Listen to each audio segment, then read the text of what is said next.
Assalamualaikum warahmatullahi wabarakatuh. Perkenalkan, saya Nanda Anissa dengan NIM 2020207063. Di sini saya akan menjelaskan mengenai rantai makanan, jaring-jaring makanan dan perubahan yang terjadi pada ekosistem. Yang pertama itu ialah rantai makanan. Apa itu rantai makanan? Rantai makanan ialah hubungan makan dan dimakan antara makhluk hidup dalam suatu ekosistem. Untuk komponen-komponen rantai makanan itu sendiri terbagi menjadi 3. Yang pertama itu ada produsen, di mana produsen ini dapat membuat makanannya sendiri, misalnya pohon, rumput, dan tumbuhan lainnya. Selanjutnya itu ada konsumen. Untuk konsumen itu mendapatkan makanannya dari makhluk hidup lain. Sumber makanannya itu adalah produsen ataupun konsumen lainnya. Yang ketiga itu ada pengurai, di mana pengurai ini bertugas untuk mengurai sisa-sisa makhluk hidup yang telah mati. Nah, untuk contoh dari rantai makanan ini bisa kita lihat pada gambar berikut, di mana itu yang pertama ada produsen berupa tumbuhan yang akan dimakan oleh konsumen di tingkat 1. Di sini contohnya itu ialah belalang. Nah, kemudian belalang ini akan dimakan oleh konsumen tingkat 2 yakni burung, dan konsumen tingkat 2 akan dimakan oleh konsumen tingkat 3 yakni ular. Kemudian ular ini akan dimakan oleh burung hantu, di mana itu berperan sebagai konsumen tingkat 4. Kemudian burung hantu ini akan diuraikan oleh pengurai. Selanjutnya itu ada jaring-jaring makanan.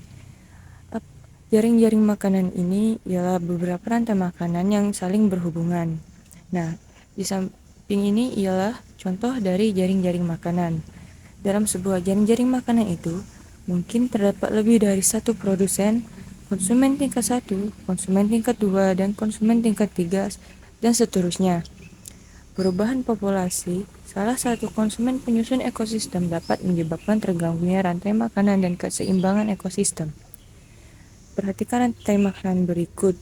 Nah, pada rantai makanan tersebut, jika populasi belalang ataupun konsumen tingkat 1 itu berkurang, maka populasi rumput ataupun produsen dapat bertambah karena pemangsanya itu berkurang. Namun juga sebaliknya, populasi burung atau konsumen tingkat 2 itu justru dapat berkurang karena makanannya itu juga berkurang. Perubahan lingkungan juga dapat menyebabkan terganggunya keseimbangan pada ekosistem. Perubahan lingkungan ini dapat disebabkan oleh faktor alam dan juga kegiatan manusia. Yang pertama itu ada faktor alam, misalnya perubahan musim, bencana alam, atau perubahan populasi. Untuk kegiatan manusia itu misalnya penebangan hutan dan pencemaran lingkungan. Di sini bisa kita lihat contoh dari perubahan lingkungan yang disebabkan oleh faktor alam, di mana perubahan musim itu dapat menyebabkan perubahan lingkungan. Misalnya itu pada musim kemarau banyak tumbuhan yang kekeringan sehingga mati. Untuk bencana alam itu dapat juga menyebabkan kerusakan ekosistem, punahnya beberapa jenis makhluk hidup, dan berkurangnya populasi makhluk hidup. Contoh bencana alam yaitu gempa, bumi, tsunami, dan juga longsor.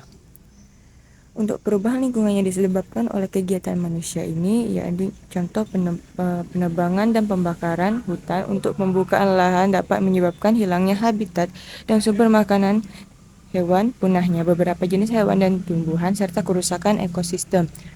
Penggunaan pestisida juga dapat mempengaruhi lingkungan. Pestisida dan juga pupuk kimia yang berlebihan itu dapat menyebabkan lingkungan itu tercemar, menyebabkan keracunan, bahkan kematian bagi makhluk hidup tertentu.